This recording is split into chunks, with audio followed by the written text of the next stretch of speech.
Friends, good evening. Knowledge today topic వచ్చేసి science అనమాట.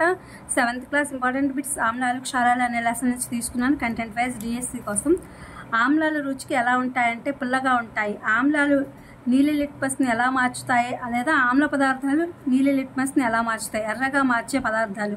క్షారాలు ఏ స్వభావాన్ని కలిగి ఉంటాయి? జారుడు స్వభావాన్ని కలిగి ఉంటాయి. క్షారాలు ఎరుపు లిట్మస్ని ఎలా మారుస్తాయి? నీలంగా మార్చుతాయి. ఆమ్ల పదార్థాలు ఏ ధర్మాన్ని కలిగి ఉంటాయి? ఆమ్ల ధర్మం.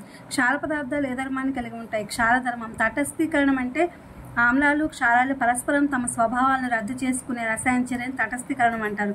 లవణాలంటే తటస్థీకరణం వల్ల ఏర్పడే తటస్థ పదార్థం. ఫినాఫ్థలిన్ ఆమ్లాలతో రంగు లేకుండా క్షారాలు ఏ రంగులోకి మారుతుందంటే ఫినాఫ్థలిన్ ఆమ్లంతో రంగు లేకుండా క్షారాలలో ఏ రంగులోకి మారుతుందంటే ఊదా రంగులోకి. సహజ సూచికలుగా ఉండేవి ఏంటంటే మందార పూలు, గులాబీ పూలు. ఇవి సహజంగా పసుపు వర్ణంలోకి మారడానికి ఇవి సూచికలుగా పనిచేస్తాయి అన్నమాట. పసుపు అన్నానికి. ఆమ్ల వర్షం అనగా ఏంటంటే వాతావరణంలోని ఆక్సైడ్లు వర్షంతో కలిసి ఆమ్లాలుగా మారి భూమికి చేరడాన్ని ఆమ్ల వర్షం అంటారు.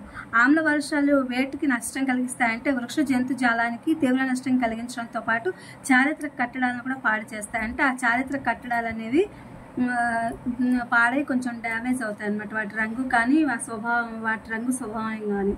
పంట పొలాల్లో ఆమ్ల స్వభావం తగ్గించడానికి ఏం చల్లుతారు? పంట పొలాల్లో ఆమ్ల స్వభావం తగ్గించడానికి కాల్షియం హైడ్రాక్సైడ్ని చల్లుతారు. మనం ఉపయోగించే సాధారణ ఉప్పు ఏమిటి? అది ఒక లవణము.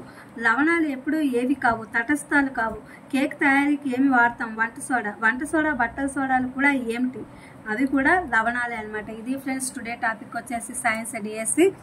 ఇవి మీకు ఉపయోగపడతాను వీడియో అప్లోడ్ చేస్తున్నా. Please my channel like, share, subscribe and comment. Thank you for watching. Thank you for our support.